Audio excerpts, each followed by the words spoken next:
สวากขาโตภะคะวะตาธัมโมพระธรรมเป็นธรรมที่พระผู้มีพระภาคเจ้าตรัสไว้ดีแล้วธัมมังนัมสสามิข้าพระเจ้านมัสการพระธรรมสุปฏิปันโนภะคะวะโตสาวกสังโฆพระสงฆ์สาวกของพระผู้มีพระภาคเจ้าปฏิบัติดีแล้วสังฆังนามามิข้าพระเจ้านอบน้อมพระสงฆ์หันธรรมยังพุทธัสสะภะคะวะโตตุปะภาคณมกรังกโรมาเสนะโมตัสสะภะคะวะโตขอนอบน้อมแด่พระผู้มีพระภาคเจ้า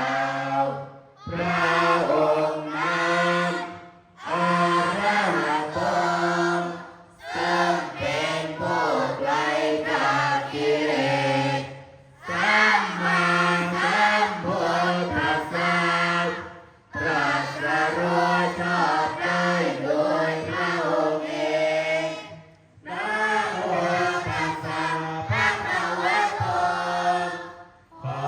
นอบน้อมแด่พระผู้มีพระภาคเจ้าพระองค์นั้นอรหันโตซึ่งเป็นผู้ไกลจากกิเลสสัมมาสัมพุทธัสสะตรัสรู้ชอบได้โดยพระองค์เองนะโมตัสสะภะคะวะโตขอนอบน้อมแด่พระผู้มีพระภาคเจ้าพระองค์นั้นอรหันโตซึ่งเป็นผู้ไกลจากกิเลสสัมมาสัมพุทธัสสะตรัสรู้ชอบได้โดยพระองค์เอง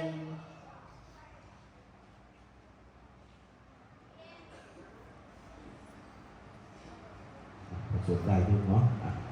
สวดเป็นประโยชน์ทางประโยชน์โดยพร้อมเพรียงกันเอติปิโสภะคะวะอะระหังสัมมาสัมพุทโธอิทังสรณะสัมปันโนสุขโตโลกวิทูอนุตตโรปุริสธรรมสารติกะพระเท